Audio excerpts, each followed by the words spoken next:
Ladies and gentlemen, good day and welcome to Computer Age Management Service Limited Q1 FY27 Earnings Conference Call hosted by MUFG in time. As a reminder, all participant lines will be in the listen-only mode and there will be an opportunity for you to ask questions after the presentation concludes. Should you need assistance during this conference call, please signal an operator by pressing star then zero on a touchtone phone. Please note that this conference is being recorded. I now hand the conference over to Mr. Nikun Seth from MUFG in time. Thank you and over to you, sir. Thank you, Sumit. Good morning, everyone. Welcome to Q1 FY27 Earnings Conference Call of Computer Age Management Services Limited. From the management, we have with us Mr. Anuj Kumar, MD and CEO, Mr. Ramcharan, CFO, and Mr. Anish Savlani, Head Investor Relations. Before we proceed to the opening remarks, I would like to give a small disclaimer that this conference may contain certain forward-looking statements about the company which are based on beliefs, opinions, and expectations of the company as on date. These statements are not guarantees of future performance and involve risks and uncertainties.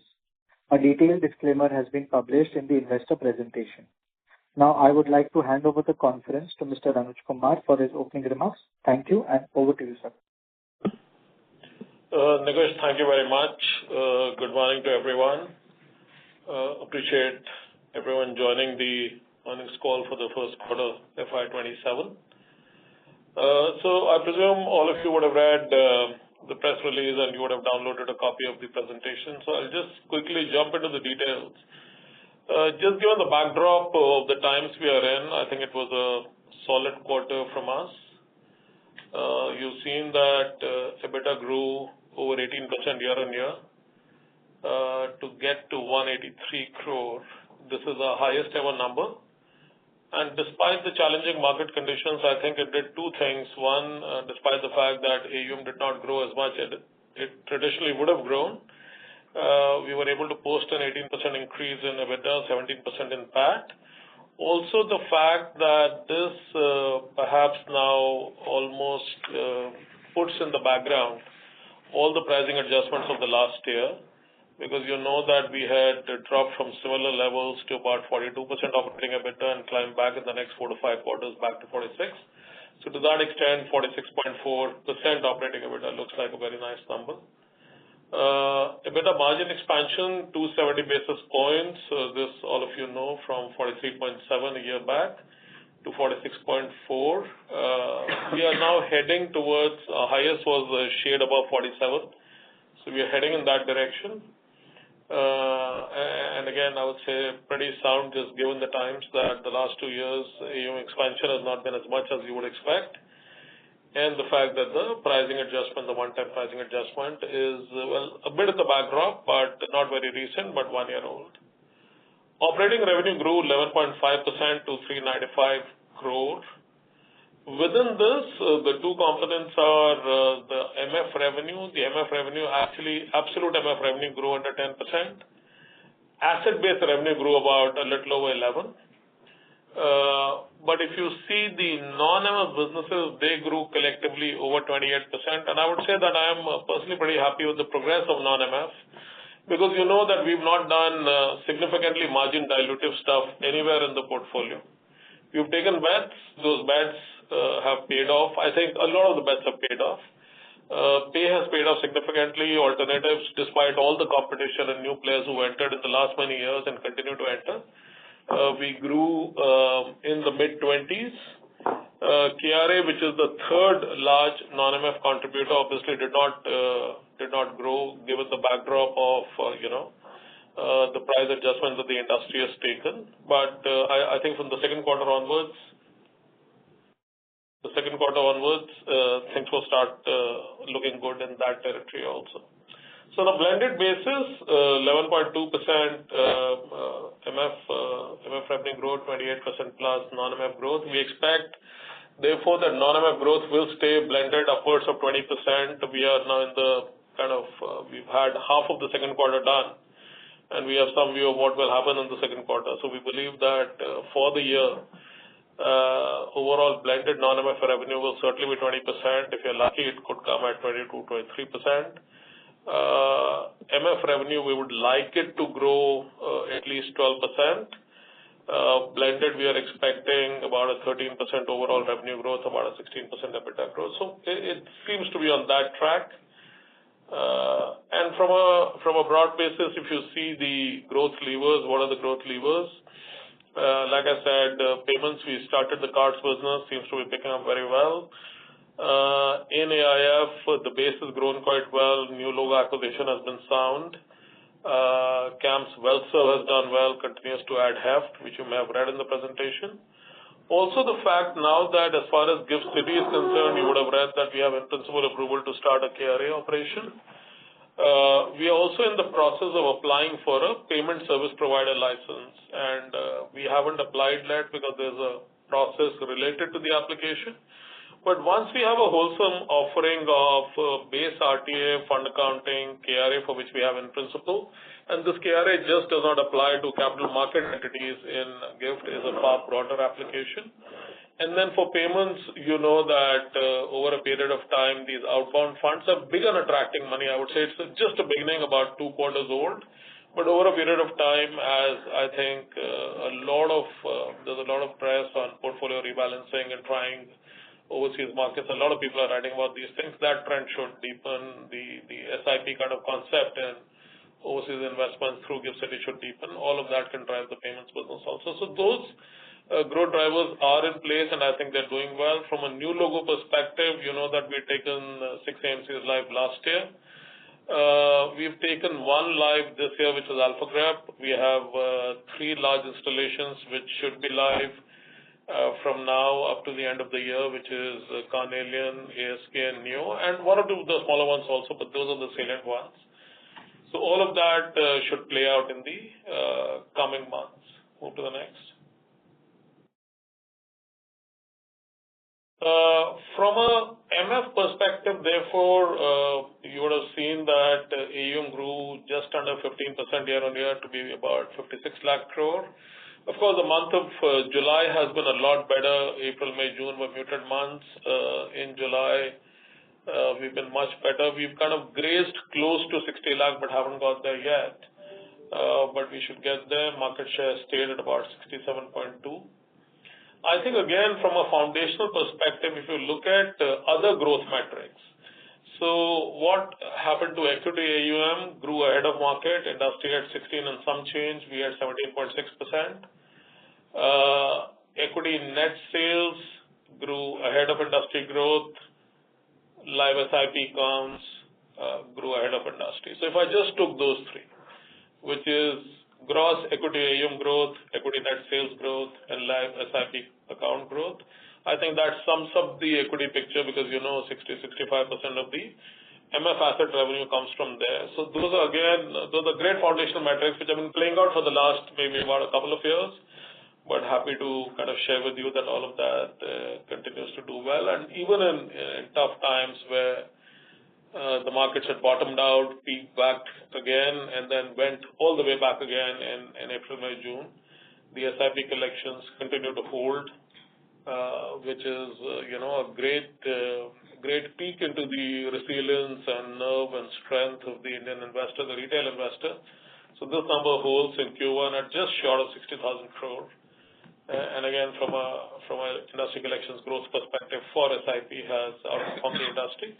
Similarly for the unique investor base. So I could not have compiled a better set of what I would say are foundational MF metrics. It's all in front of you, that all of this has started to do well.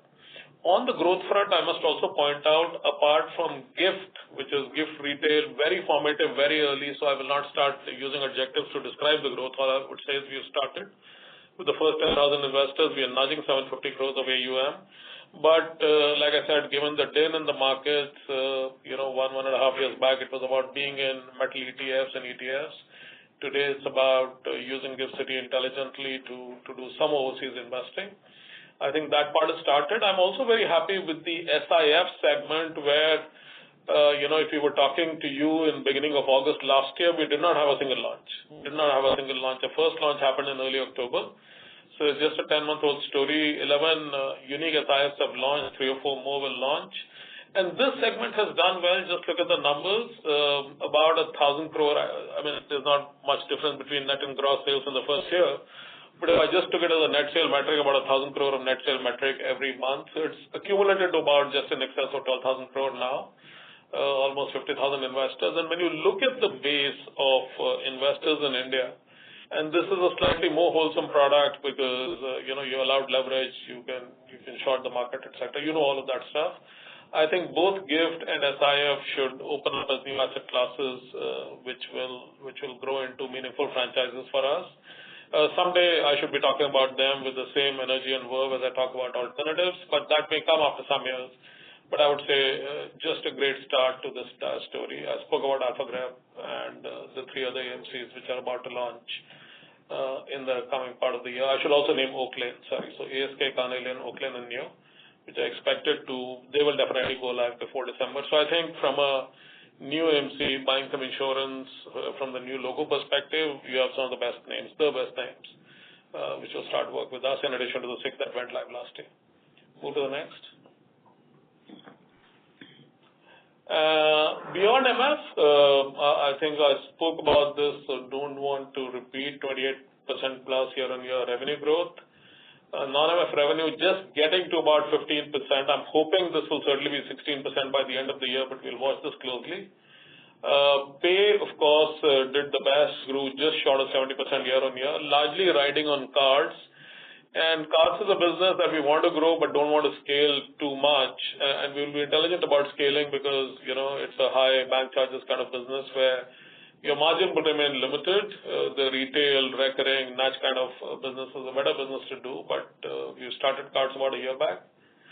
Alternatives, I said, grew mid-20s, AUM overall across 3.2 lakh crore. We won 50 new mandates, several new logos, so that part did well. KRA was a bit of an iffy story in the first quarter, had to be like that, so I don't know whether your expectation was any different, but we knew that there was a rate revision starting 1st April, about 29-30% rates down. The market was also slightly subdued, so it was a slightly revenue down quarter. We expect that from the second quarter, things will look better. Will certainly look better in KRA. So as KRA starts firing back, you will have pay alternatives in KRA, all three firing on the non-MF side, MF, SIF, and GIFT City Retail firing on the MF side. So that should be a good combination if all of this happens in the second quarter. Rep, Bima Central expanded user base. I still don't think it is meaningful revenue yet, but we are waiting for that day. I think retail acceptance continues to scale quite well. And I do want to talk to you about consent flow, where I think we've stated a little in the past, but not too much, that we started building this capability in-house, just given the fact that retail consumer consent across our businesses, whether it is MF, KRA, CRA in pension, or insurance repository, is kind of a controls consenting capability that we had to have in-house. At some time between CAMS and Think, we built this out. Happy to let you know that we will have our first signed contracts shortly. We've started work in about 7 or 8 clients, some inside the capital markets, some in distant markets. This is not just a capital markets or financial services story. I will not make it a big deal right now. We have early wins. We are very happy. I think hopefully when we come back to you, I will have something meaningful to report and share with you in a quarter from now. But just wanted to mention that you may see some press, some PR, some stuff on our website, etc. Don't be surprised. And you've been seeing this for the last 2-3 months. You may just see that in a more acute manner. Don't ask me for revenue numbers because it's too early for us to start projecting numbers. It's just a good start to a new thing. On the new platform from a re-architecture AI perspective, again, I think you read stuff that we put out. You're aware of the PR we've done, but on the transaction acceptance, which is basically that big, hairy gorilla that we have to take live because that is about transaction acceptance. It's all the sum total of the external work that we do with the markets. A lot of the other work in the platform happens internally, but this is the work we do with acceptance of transactions, coming in of monies, coming in of KYCs, and then a lot of other stuff with the exchanges, depositories, sellers, banks, all of that. That's now beginning to go live step by step in August, September. We believe we would have sunset the entire transaction acceptance part of the platform by the end of the financial year. And then other things in terms of data warehouse, CAMSLens, revamped KRA offering, stuff on eKYC and deepfakes, all of that is now live. I'd also mentioned in some of our meetings that, physical transaction acceptance is now going through. We have the capability. I can convert the entire thing to AI-led transaction acceptance 100% today if we wanted. We are not doing it today because there's a risk in kind of just blindly doing it. So out of our 8 transaction types, 4 are live. When I come back to you and talk to you in November, all will be live. And within those, it's our choice on how fast we want to go. So we've converted about 10% of our gross payload into AI-based acceptance. We just read the forms, go to our database, do cross-referencing, and then just accept the form. I still have a manual checker, but this 10% will scale to 100% acceptance at the maker level in the next 12 months. We will deal with the checker at some point in time. But again, very happy with this bit of AI-led automation that's happened in the base. So I think one of the things we'd said to you is that we will show definitive, although we don't quote revenue per headcount or transactions per headcount as standard metrics, and we're not inventing them yet, but average, headcount at the enterprise level, it's a simple thing for you to measure and not keep looking for the number.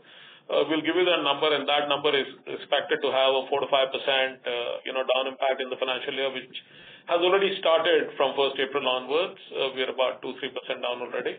So we'll demonstrate that, and I think over the next 3 or 4 years, as this platform settles down, you will just keep seeing meaningful impacts in that area. What else? Just go to the next. Okay. So what I'll do is I'll hand over to Ramcharan to take you briefly through the financials, and then we can come back and talk about whatever questions you have. Ram? Thanks, Anuj.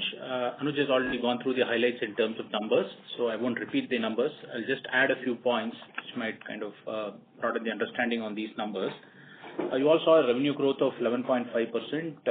It was actually split into asset-based revenue and non-asset-based revenue. The non-asset-based revenue, we have said, is not dependent on the asset growth assets, and that's why we're showing it separately. There are 4 or 5 components to it. So the decline in that quarter-on-quarter was predominantly because of OP reduction and some sort of transaction reduction.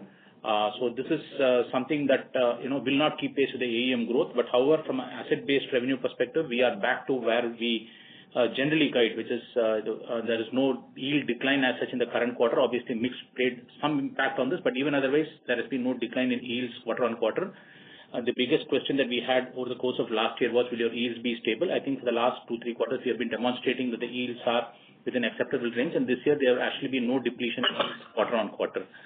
From an overall cost perspective, we mentioned it in the last earnings call, but again, we are reiterating that the numbers here, generally the appraisal impact, which is a salary increase for the employees, we have deferred by a quarter.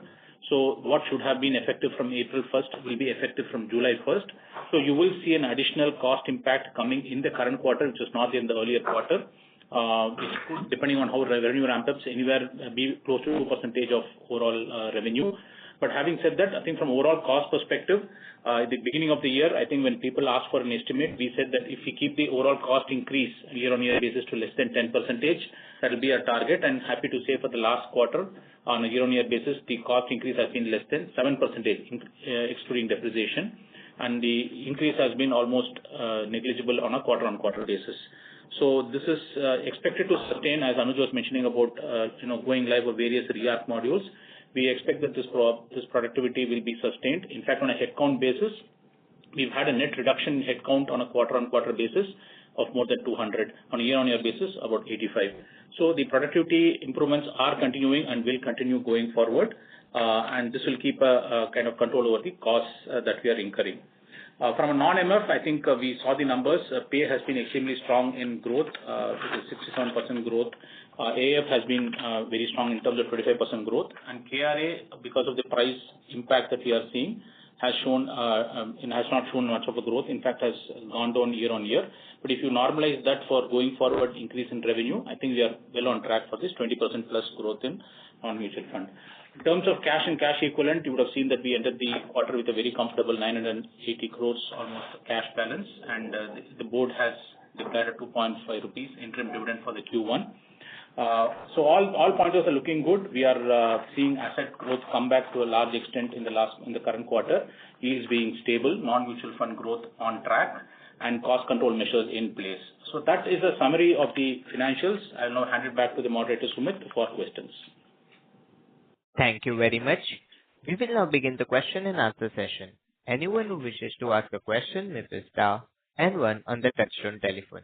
If you wish to remove yourself from the question queue, you may press star and two. Participants are requested to use handsets while asking a question. Ladies and gentlemen, we will wait for a moment while the question queue assembles. The first question is from the line of Devesh Agarwal from IIFL Capital. Please go ahead.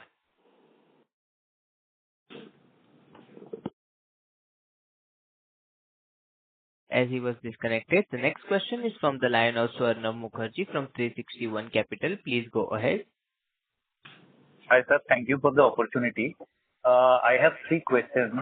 First is on the growth front, sir. You mentioned that broad expectation is around 13% kind of a blended growth from the top line point of view. Just wanted to understand that in this, what would be your expectation for AUM growth and yield compression? Because I just wanted more color on the fact that given that we have several large clients where internally also the schemes are quite large in size. So what is the downside possibility? I think we lost Swarnab. Just a second, sir. Swarnab is disconnected. Okay, so the next question is from the line of Devesh Agarwal from IIFL Capital. Please go ahead. Good morning, sir, and congratulations on good set of numbers. So my first question would be just to get a clarity. This year, how many AMCs are up for renewal? So this, as we said last time, Devesh, there are a few mid-sized AMCs up for renewal. A couple have been concluded, and two more are in discussion. So that's the score for the current year. And whatever the impact would have been for the ones which have concluded are already in 1Q pricing? Yeah, they are already in 1Q pricing. As we said earlier, the impact because of this is expected to be very muted. Right, sir. So secondly, if we see the KRA business, as you rightly pointed out, there was a pricing reset that went live from 1st of April that led to the impact. But if you see the same for CDSL, the impact was significantly lower. And the reason that they highlighted was that the fetch volumes were higher, as well as there were some incremental revenues which were allowed by SEBI. So did we not have this benefit as an industry for us? So Devesh, yeah, interesting point. You know that the pricing structure has changed, and some of don't want to take you into too much technical detail, but some of the fetch which used to be free is now got priced. So we're getting into that. The opportunity is the same. As for them, it is the same for us. From a blend perspective, our revenue is still about 70-75% MF and about 25-30% non-MF, which is DP and broking. My estimate is that for them, this mix will be very different. It will probably be just the reverse. The segment from which they derive core revenue. So we've seen the results and we are getting into it, and we can have a conversation later. But the pricing components, obviously, it is not that, this IOP phase 1 fetch applies only to them and not to us. It applies to both. Some of the mix would have been different. Markets have been muted. Account opening is not of the same level that it used to be, let's say, 1.5 years back. So you have to get into the depth of this and what the contrast is. We will explain it to you. But at first sight, the segments from which they derive fetch revenue and from which we derive fetch revenue, the segments are slightly different. Understood, sir.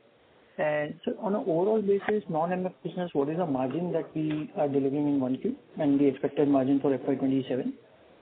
So, if you recollect, last quarter, we kind of came to around 17% plus margin. But the first quarter, we have seen the KRA revenue drop a little, right? And KRA is a high contribution or contributor to the overall non-MF margin. So we are at 13% now, but I think this is probably one quarter impact as the KRA revenue recovers and the losses in the other parts of, insurance repository and account aggregator reduce. We are confident of getting it, if not to 20%, at least close to 20% by the end of the year. I would kind of say that it will not be kind of 20%, but you should expect probably 17% kind of a margin. Right, sir.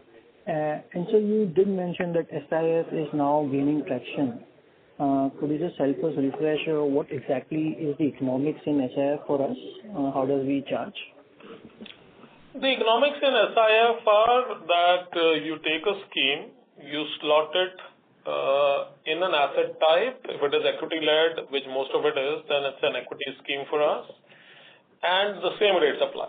The same rates apply that the AMC does. So to that extent, you can think of it as just MF AUM scaling. We have some cost because it is supposed to be set up as a separate segregated schema. You would see on the website also that, we don't show it and mutual funds don't show it as part of your MF portfolio. It's shown as a separate portfolio. So it's some cost. So think of it this way, that at about 10,000-12,000 crore, we've already taken the cost of setting SIF as a separate schema for all the 11 SIFs. That cost is now in the base. Any scale up will help us defray that cost. The pricing will be identical to MF price. Understood. Perfect, sir. Thank you so much. All the way. Thanks, Devesh. Thank you. The next question is from the line of Uday Pai from Investec. Please go ahead. Yeah, thank you for the opportunity. Just wanted to get the sense on employee headcount. You mentioned that we have seen 2-3% reduction on a QOQ basis, and for the full year, you are expecting 4-5% reduction. So does this benefit our margin very significantly in Q4? Because the full impact of that will come in Q4. Already you have done very well on Q1. Generally, it's a low margin quarter. So how do we think about employee cost on a quarter-on-quarter basis? And for the next year as well, is there any further benefits that you expect on the headcount? So I'll just give you a bit of perspective and then I'll get to the point. Base automation has continued to make sure that we run the enterprise at constant headcount. Okay, so in the last 10 years, our enterprise headcount is more or less constant. In this year, we've stated, if you take FY27, that we will drop enterprise headcount by about 5%. That's just taking away backfilling of frontline positions, all those tasks which are getting automated. They were getting automated in the past too, but given the re-architecture program, the speed of automation will be faster. So therefore, as progressively we are able to drive this productivity, you will see some diminution in employee cost, some in infra cost, because it's basically a seat and headcount takeout. Do keep in mind that a lot of this also means that we are hiring expensive AI resources and expensive automation resources, or certainly backfilling those because you can't do without backfilling. So don't do your math assuming that 500 people and 500 seats will completely go away. Yes, they will go away, but there'll be some offsetting influence of adding new talent. So the net, you will not see a 5% cost drop in those two heads. You may see, let's say, a 3.5% cost drop. That's perhaps what you should expect. By the time. Sure, sir. Very useful. Thank you. Thank you. The next question is from the line of Sanket Godha from Avendus Spark. Please go ahead. Thank you. Thank you for the opportunity. Sir, cost, maybe the question is on employee cost because it seems to be the key driver of your EBITDA margin expansion trajectory going ahead. So if I look at the data last year, full year you had, and if I exclude the one-off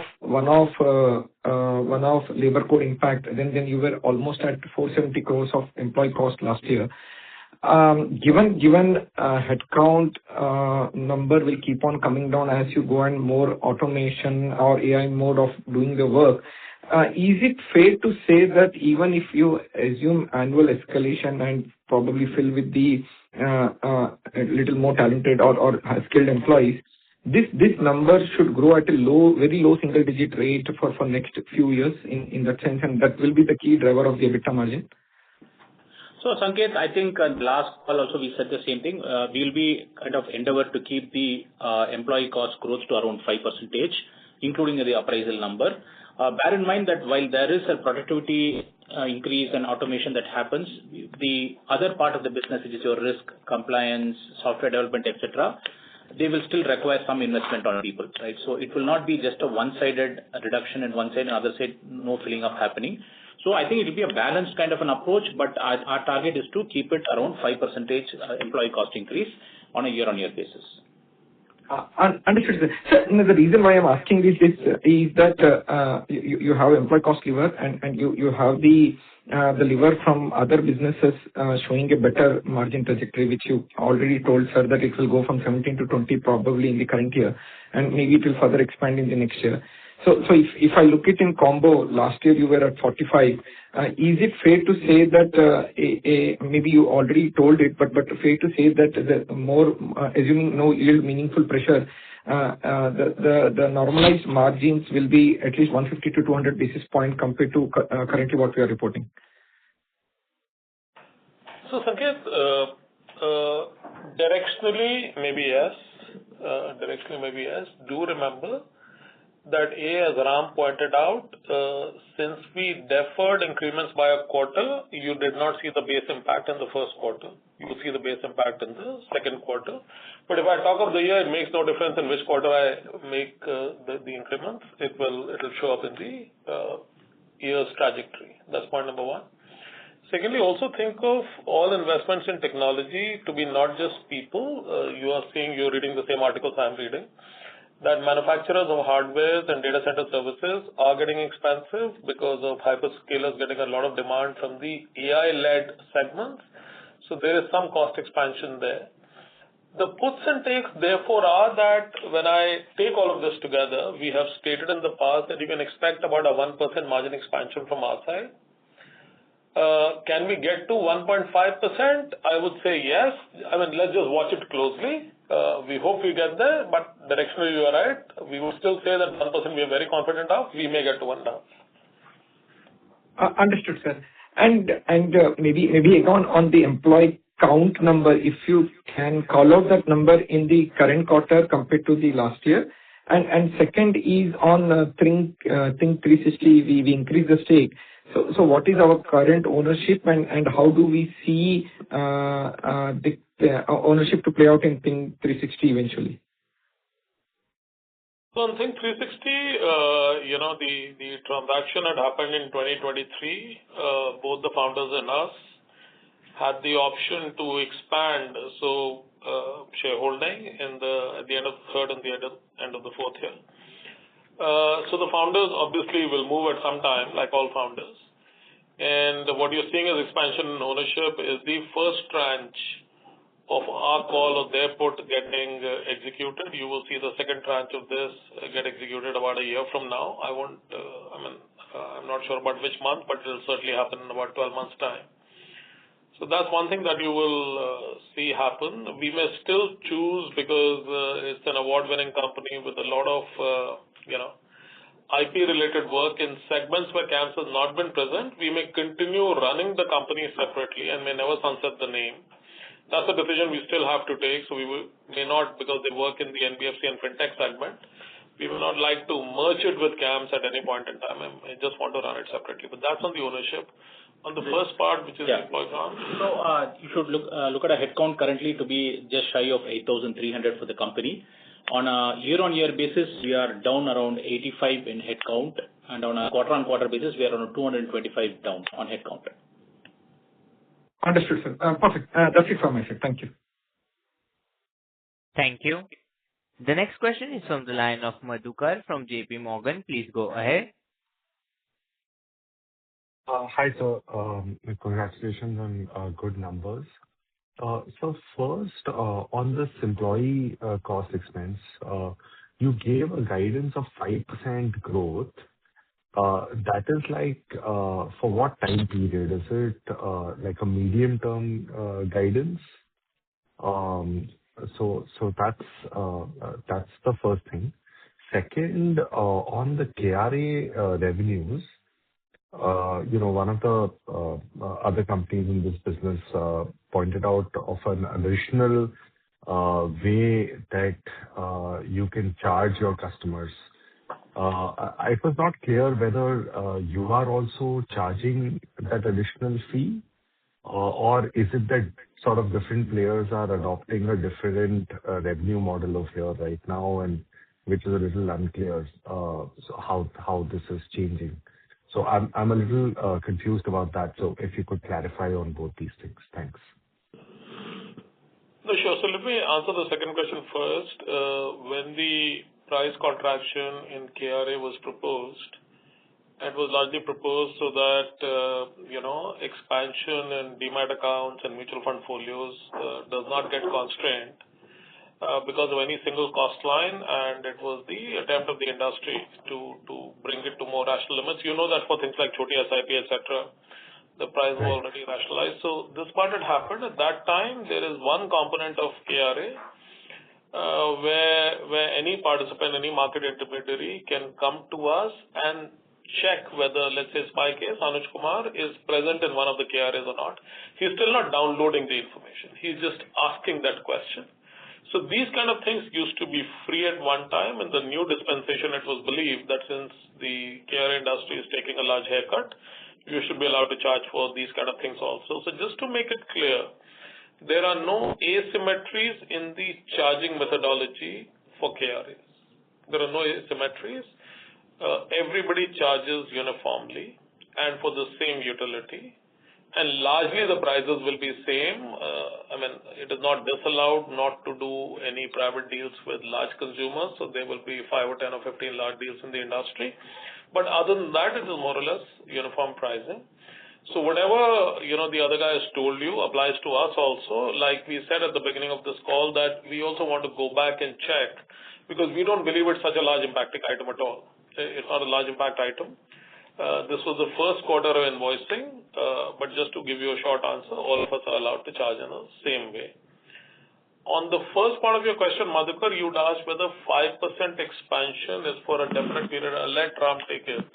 So this is basically simple matter. See, for the last year, the cost was for around 500 crores. So what we said is for the year, the time frame is a year. So end of the year, we will try to keep it and increase to be within 25 and 30 crores.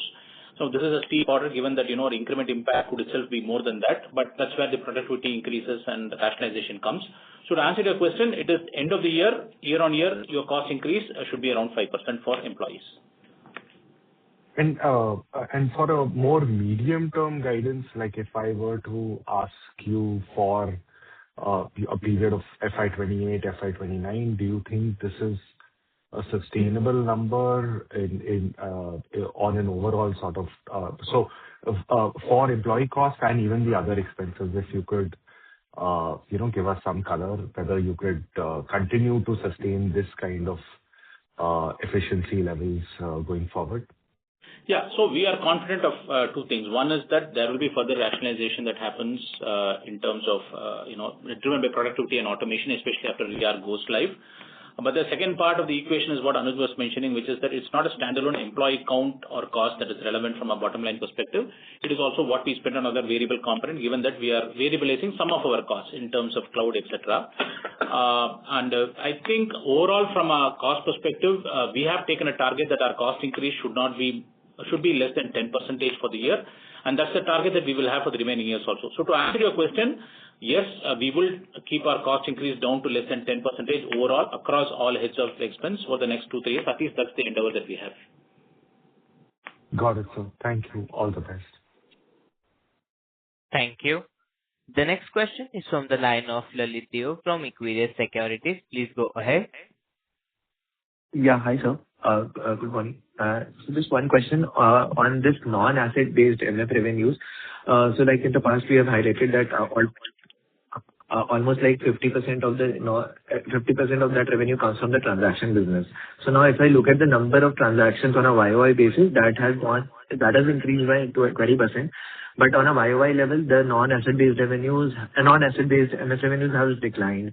So what is causing this decline? Could you explain the same?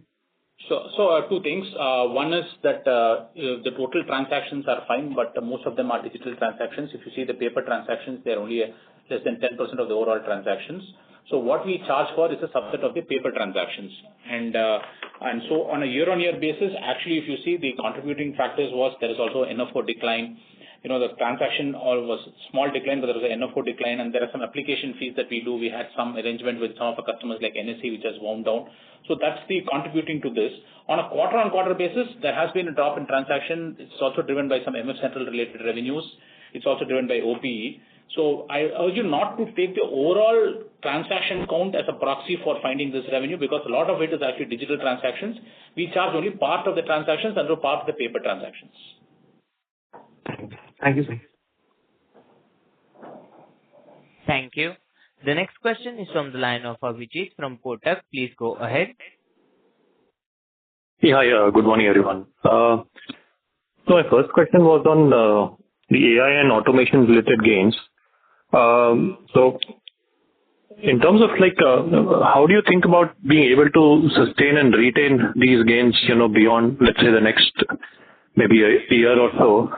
Because in the past, generally, the commentary on the industry has been that whenever you have AUM growth, AMCs always come saying that part of it is led by the markets, right? So in terms of absolute value addition, there's always a question mark. But in this particular case, all the investments and efforts have been made by the industry, and in terms of being able to retain some of those benefits, how do you see that playing out beyond the next 1 year itself?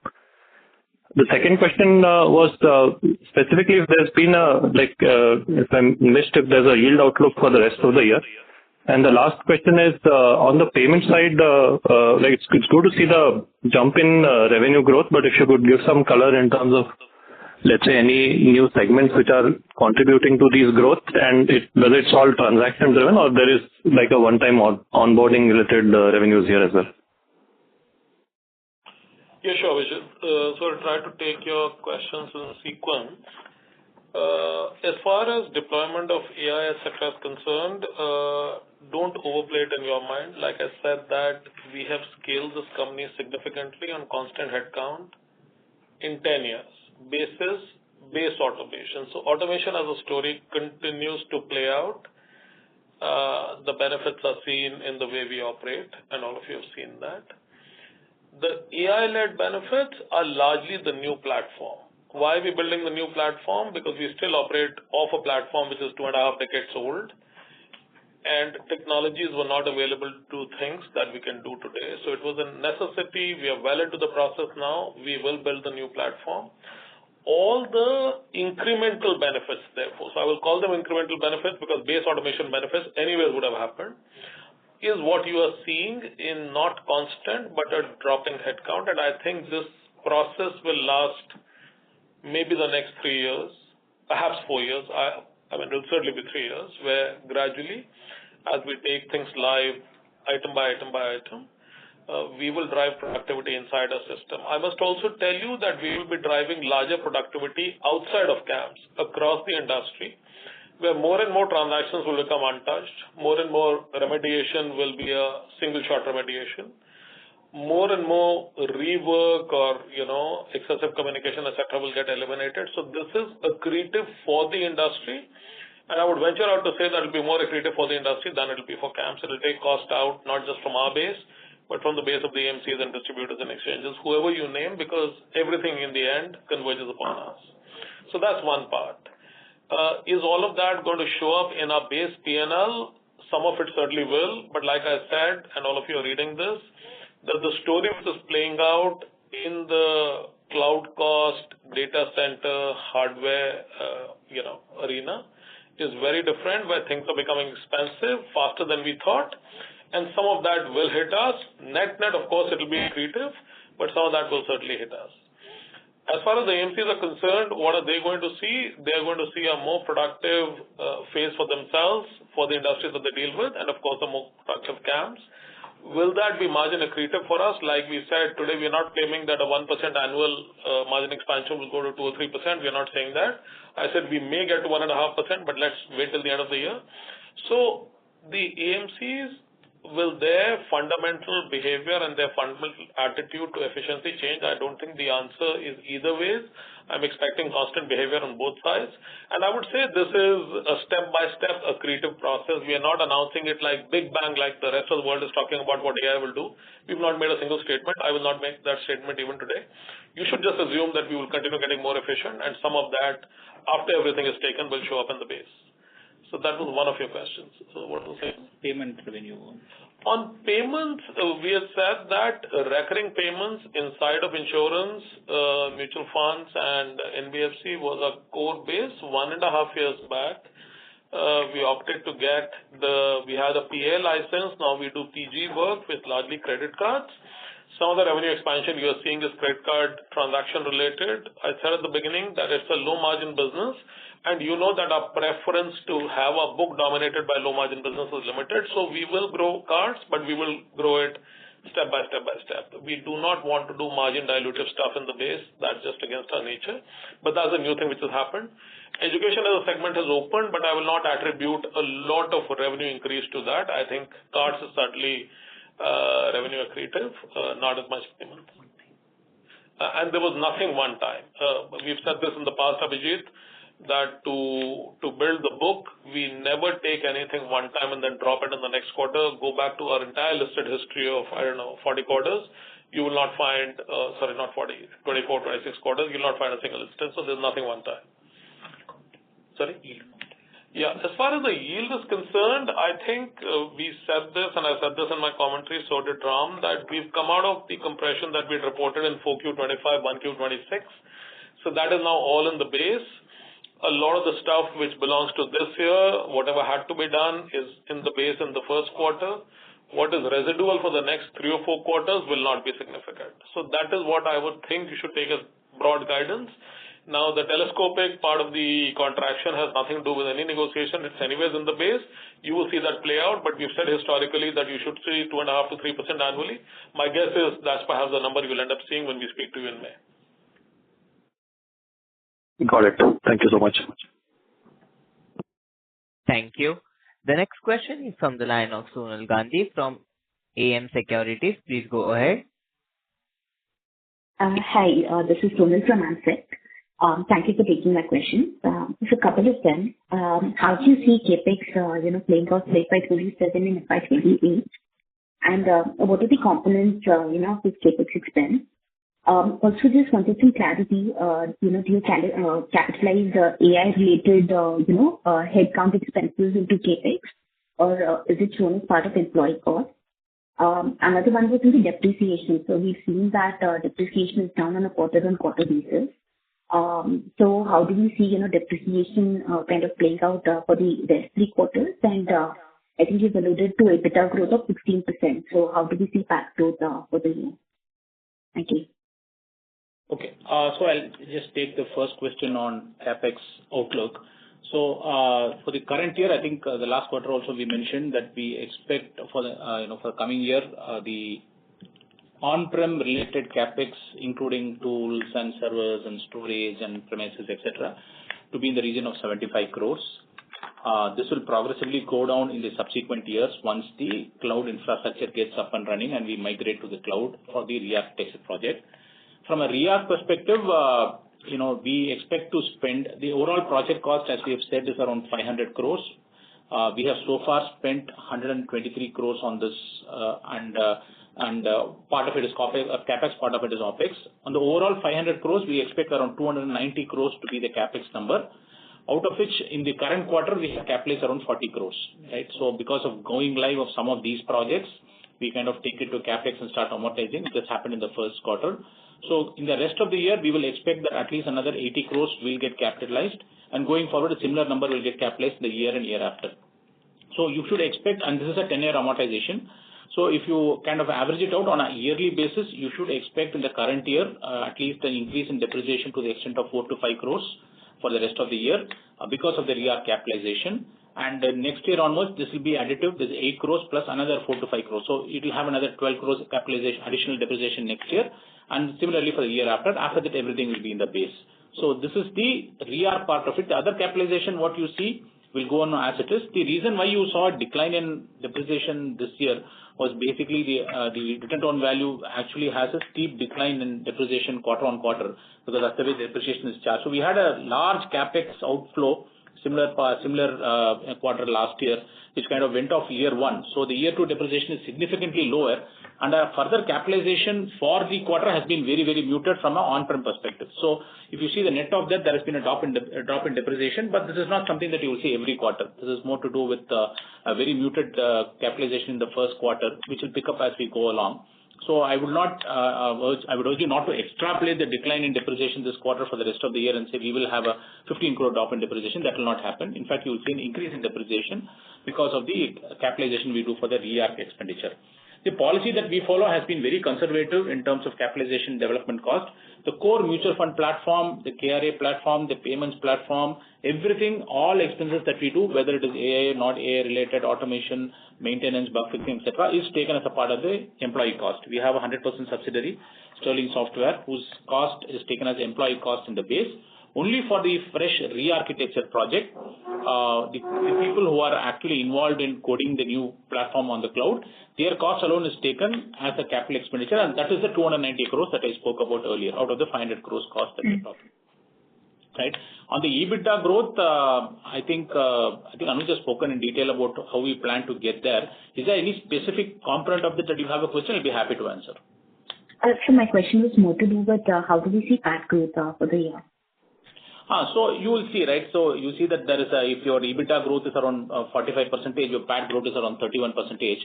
So, we expect that our PAT margins will continue to be around 30-31% going forward also. Right enough. Thank you so much.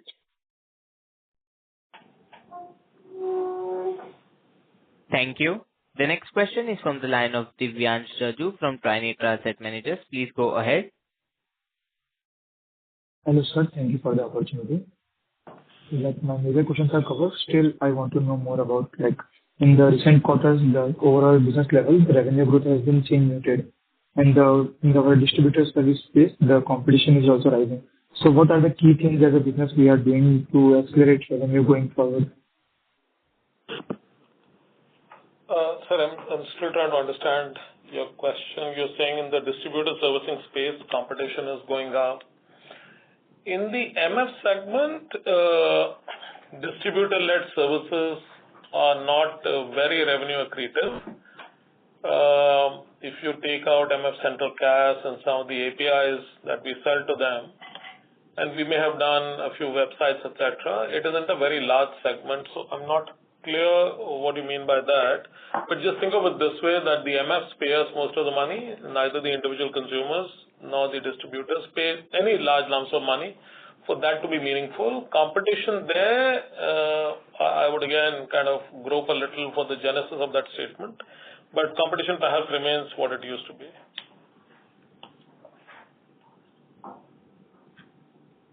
Okay, and I'm not sure before anyone asked the same question, apart from our mutual fund space and the non-mutual fund space, what is the EBITDA margin currently we have and we expect in the upcoming year?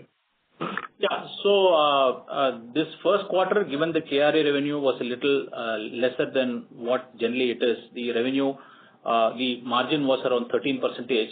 But I think our outlook for the year, we said will be 16 to 17%, given that KRA will recover and the losses in a few other businesses will come down as the year progresses. Okay, sir. Thank you. Thank you. The next question is from the line of Rengavarshini K from Wealthfield. Please go ahead.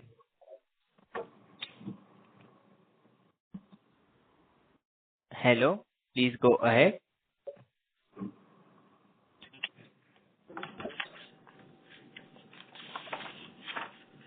Hello, Rengavarshini. Please go ahead. Yes. Am I audible? Yes. Yes. Yeah, this is Ajit here, Rangavarshini's colleague. Yeah, the question is that again, on the margin side. The EBITDA margin is right now at around 47%. No, we are aspiring to reach there. The non-MF business contribution at 14%. See, as and when these businesses mature, based on what Anuj has stated, is it safe to assume that they are going to be margin accretive in nature? So most of these businesses in the non-MF portfolio are platform-based businesses, which means that once you build the platform, you've taken a large part of the cost of operation in the base. And once you start selling, you've taken the cost of sales. So beyond a point, revenue contributes significantly to profit. Some of our businesses like Bima Central and Account Aggregator, especially those two, and to an extent MF Central, are in that category where revenue is scaling. Revenue is still not cross cost. Most of the cost is fixed cost. Variable cost on incremental revenue is a smaller component. So as and when that happens, you will see profitability by individual business lines. But like Ramit said, if you take all of non-MF as a single lump, we are expecting that to grow in excess of 20% and for profitability to scale from our 16-17% last year to get closer to 20%. That's the broad statement on the portfolio. Out of this, which one of them are yet to become EBITDA break-even? So, from an individual business perspective, Account Aggregator, pension and CAMS repository are not yet EBITDA positive. Of this, we do expect CAMS rep at least on a final quarter basis to become EBITDA positive. Think Analytics is almost there. So we have these businesses which are not yet EBITDA positive. So on the Account Aggregator side, are we seeing any kind of a difficulty in terms of adoption in the industry side? Is there any bottlenecks there? Well, I would say there is a bottleneck. It's just a brand new concept. Seems to be getting adopted on the fintech and lending side. On the capital market side, not as much. All right. Okay. Thank you very much. And good luck for the quarters ahead. Thank you. Thank you. Thank you. Ladies and gentlemen, that was the last question. I would now like to hand the conference over to the management for closing comments. So, thank you to all the participants for your time you spent on following CAMS and attending this call. And in case of any questions, please feel free to reach out to Orient Capital MUFG or to Anish Sablani, Investor Relations in CAMS, and they will be happy to take your questions. Thank you once again. On behalf of Computer Age Management Service Limited, that concludes this conference. Thank you for joining us, and you may now disconnect your lines.